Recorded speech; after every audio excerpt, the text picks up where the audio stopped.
Aujourd'hui, en ce premier dimanche de Carême, les textes sont très clairs. Tous vont dans le même sens, nous présentent deux figures, Adam et le Christ.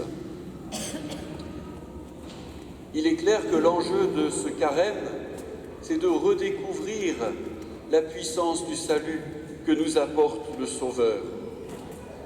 Et c'est l'enjeu de ces tentations dans le désert. Pourquoi Jésus est-il tenté? Sa nature humaine aurait-elle quelques faiblesses?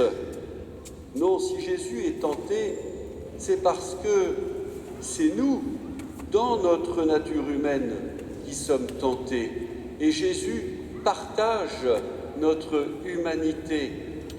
Je pourrais vous renvoyer à la scène du baptême, lorsque Jésus descend dans le Jourdain.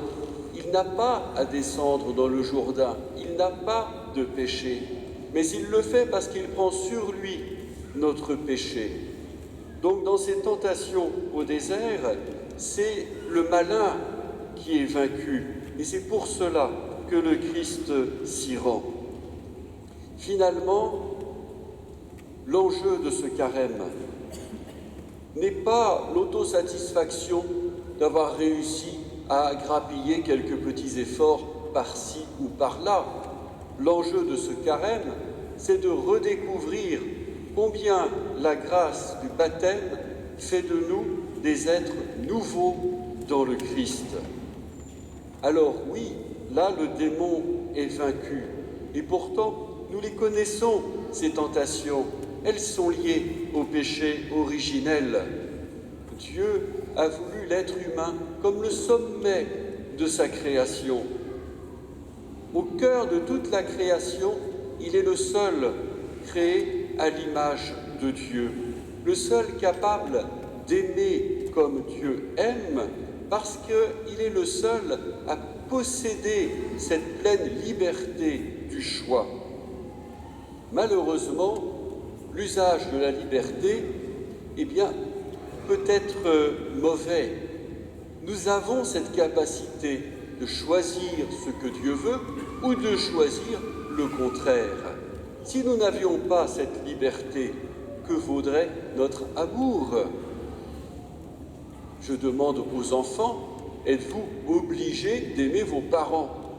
Y a-t-il un commandement qui vous oblige à aimer vos parents? Eh bien non, sinon ce ne serait plus de l'amour, ce serait de l'obéissance. On est obligé de faire ses devoirs, par exemple. Voilà, on ne les fait pas par amour, on les fait par devoir, c'est tout, par obéissance. Eh bien, cette liberté profonde de l'être humain est aliénée dans le péché. C'est quand même dommage de penser que nous savons où est le bien, il est du côté de Dieu. Et parfois, nous ne le choisissons pas, parce que nous mettons en avant d'autres désirs. Les voilà, ces tentations que Jésus affronte. C'est le désir de l'homme qui éloigne de Dieu. Il suffirait seulement de dire non. Non à ce désir mauvais. Oui, j'ai la capacité de faire le mauvais choix, mais il m'entraîne vers le mal. Il ne m'entraîne pas vers Dieu, il ne m'entraîne pas vers le bien. Donc ce temps de carême nous est donné pour reprendre conscience que la grâce baptismale a fait de nous des êtres nouveaux. Et l'enjeu de nos efforts de carême, c'est de conformer notre corps et notre esprit à cette dignité d'être nouveau, d'enfant de Dieu. Et là, il y a effectivement une résistance en nous. Et les efforts que nous pourrons faire sont là pour nous aider à discipliner notre corps, à discipliner nos désirs, notre esprit, pour pouvoir aller dans le sens de Dieu pleinement, entièrement, pour que le don de la grâce baptismale puisse s'épanouir en nous et porter du fruit.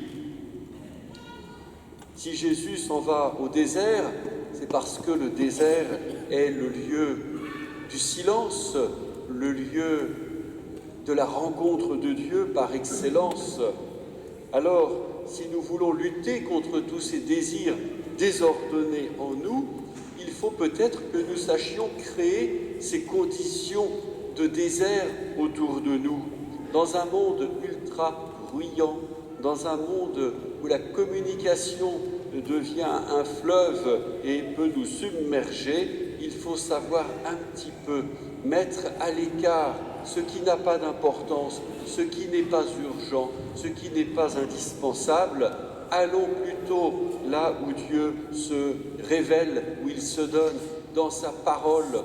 Fermons les ordinateurs et prenons un bon bouquin. Il n'y a rien de tel pour vivre un bon carême. Oui, ensemble, allons dans ce désert, allons à la rencontre de Dieu, aidons-nous les uns les autres à cela, entraînons-nous dans cette joie profonde de savoir que le Seigneur nous accompagne par tous les dons de sa grâce. Amen.